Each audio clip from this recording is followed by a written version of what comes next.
What's happening, everyone? Welcome back to the channel. I am Dial here with another movie review. Today, we're going to be talking about Furiosa, a Mad Max saga.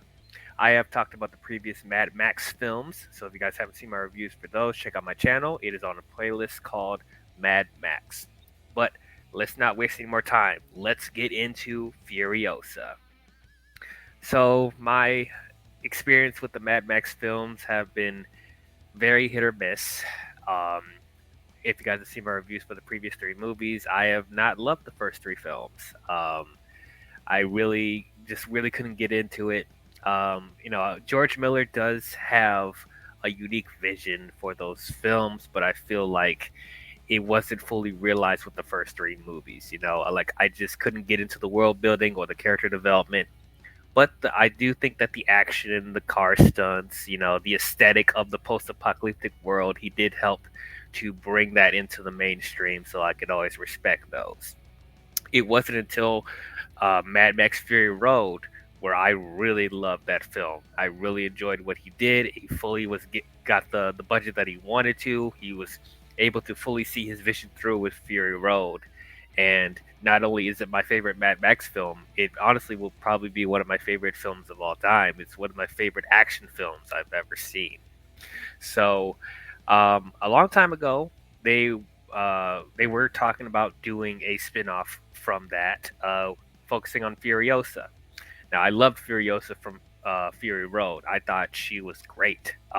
Honestly, there were times where she seemed more interesting than Max himself, and she was played amazing by Charlize Theron. So the talks about her getting her own spin-off movie, I was like, okay, I'm up for it, because I do really love Furiosa, and I would love to know more about her, and she's freaking badass, so why not? It seemed like a natural progression. But it seemed like it took forever for them to make this film. Like, I'm trying to remember when they first announced that they were going to do a spin-off. Was it like 2016, 2017, something like that?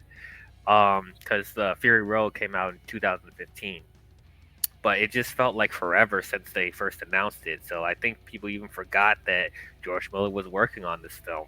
Now, granted, we were dealing with a pandemic and a bunch of writer strikes and actors strikes and stuff like that. So I'm sure they would have tried to get it out sooner if they weren't in with those circumstances. But regardless, I was excited to see this. They decided to get Anya Taylor Joy to play a younger version of Furiosa, and I love Anya Taylor Joy. I think she's absolutely great. Um, I personally couldn't see her growing up to turn into Charlize Theron's portrayal of Furiosa because they both have such different like performances, and aesthetics wise they look different.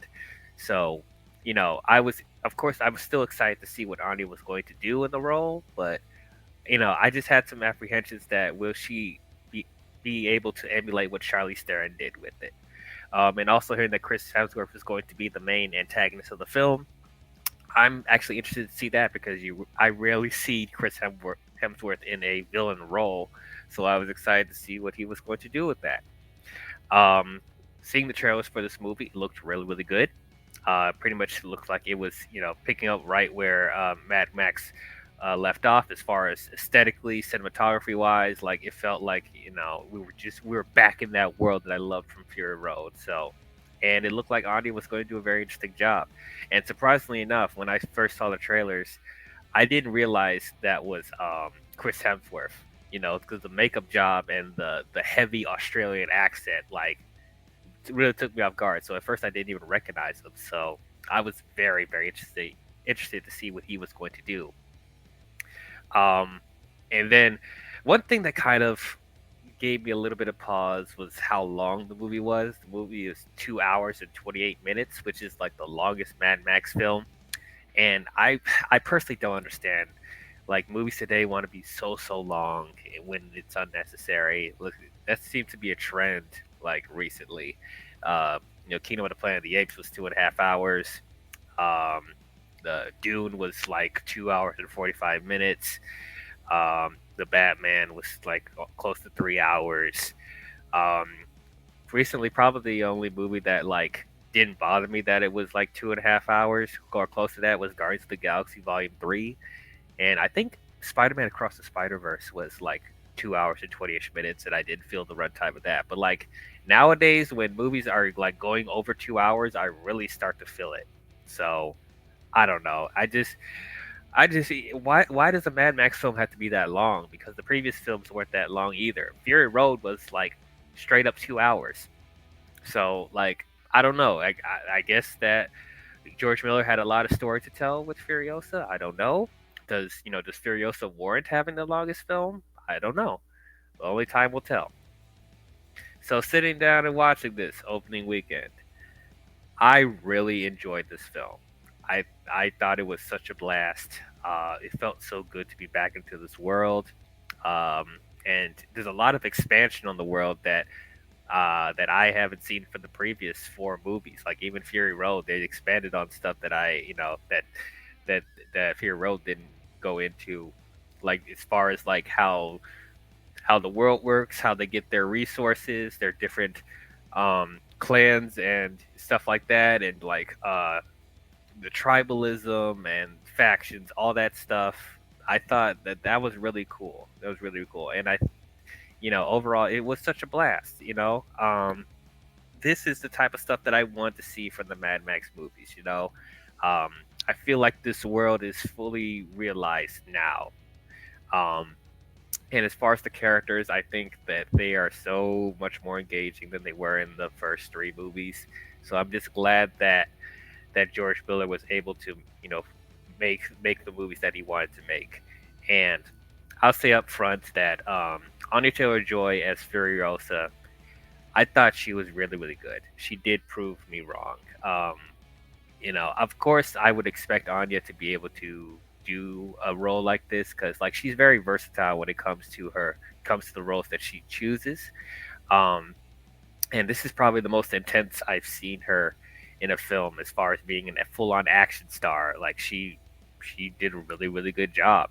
And other thing that really surprised me, well, not so much surprised me because it's something they set up in Fury Road, but like once again, like Anya didn't have that much lines in the movie.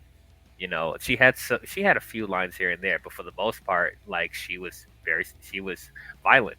I mean, silent, silent, not violent, but well, she was violent in this movie. We'll talk about that more later. But like, she's able to convey emotion by just the expressions on her face, which is something that Charlize Theron did in Fury Road.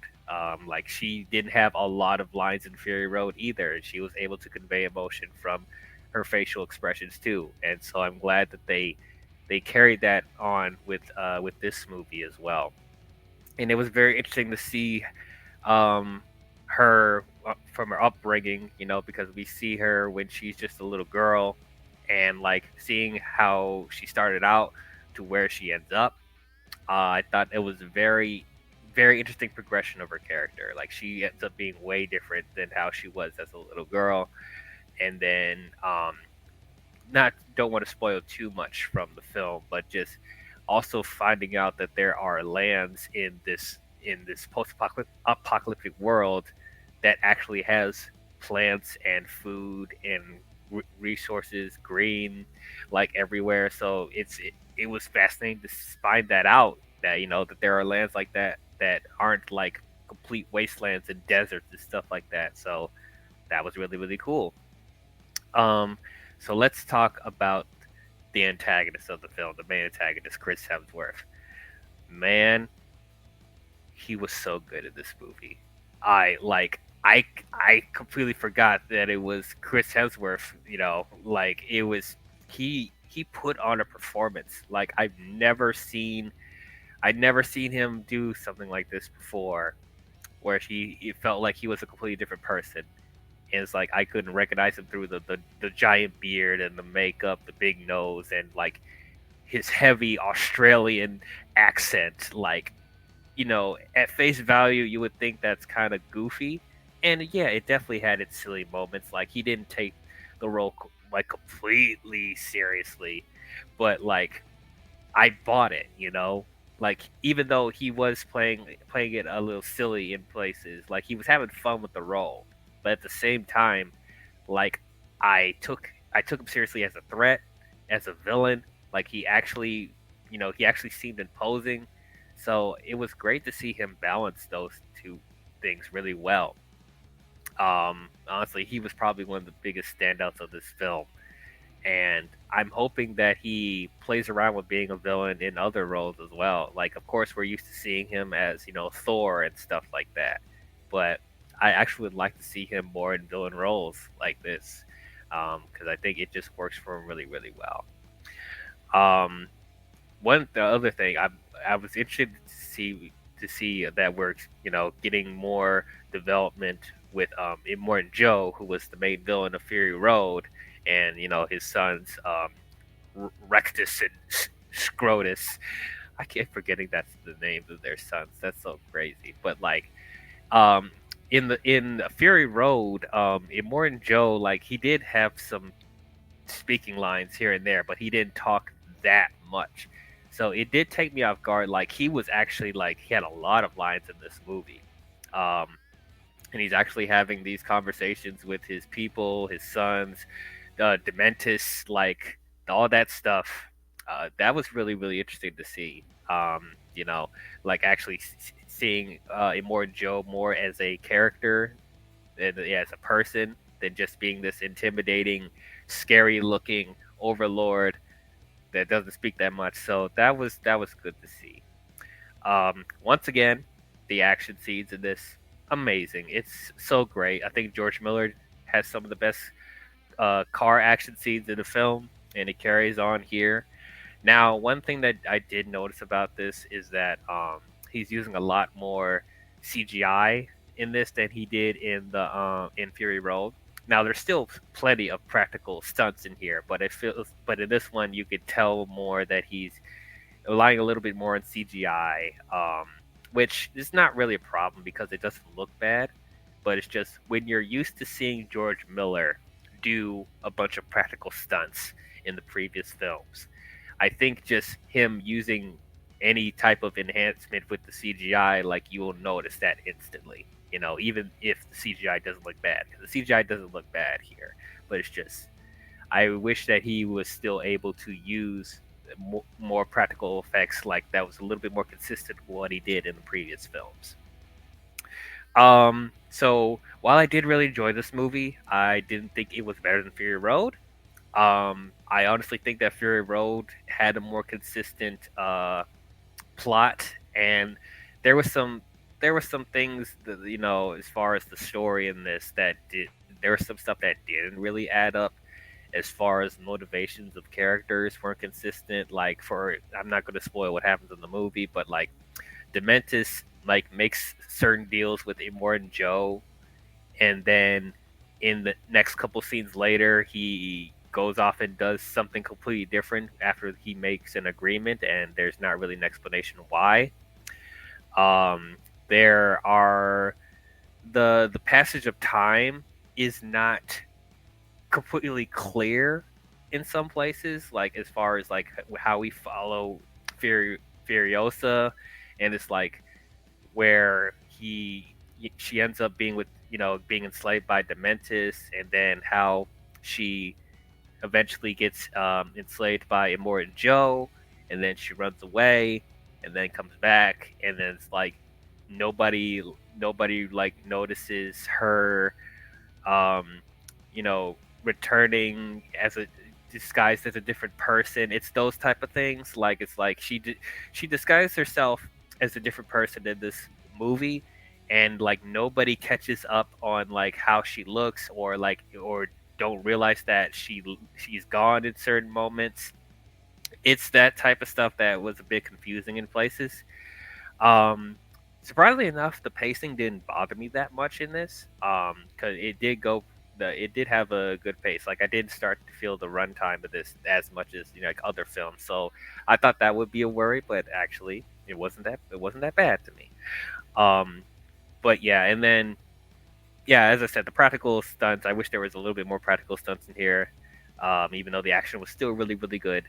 Um, once again, the vehicles in here so badass. Like Dementis has like this chariot of motorcycles, so friggin' awesome. Like man, it's that over the top type of vehicle designs that I absolutely love.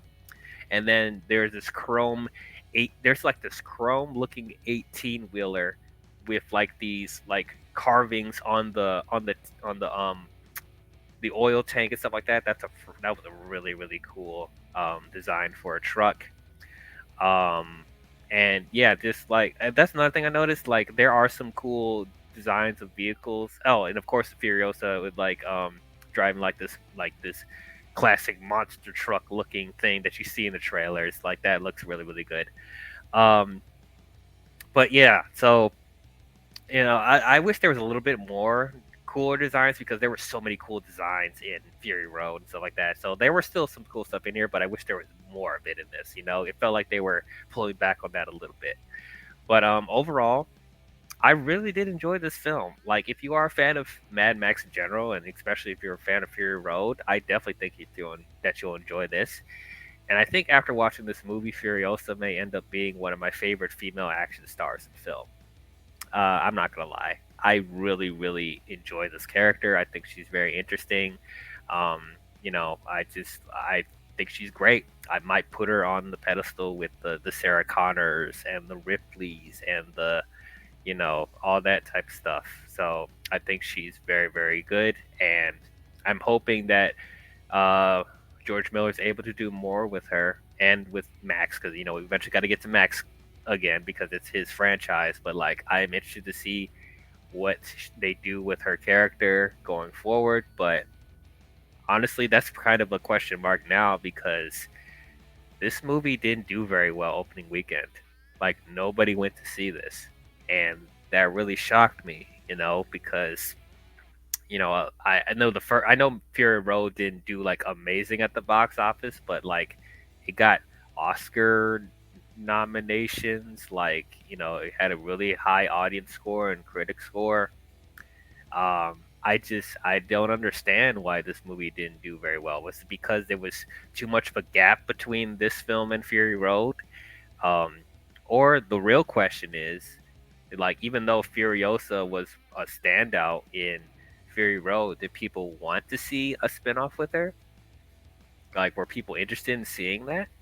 I mean, I would think so because she was so great in it. But it's like, are people more interested in Mad Max still than Furiosa? I don't know.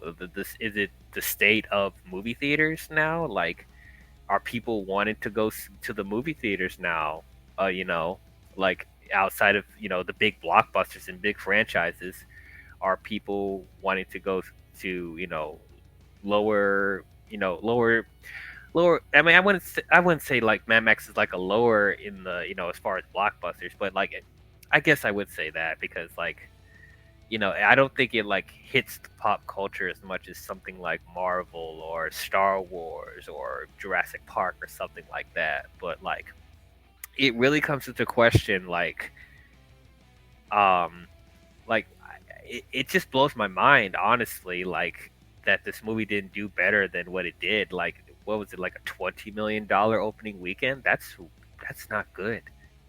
So I'm just scratching my head because, and this movie is pretty good reviews. Like it's a similar score as Fury Road. It's a little bit lower, but like it still got really good reviews. I don't understand why this movie's not doing well. So I'm not going to get my hopes up that George Miller's going to make more after this.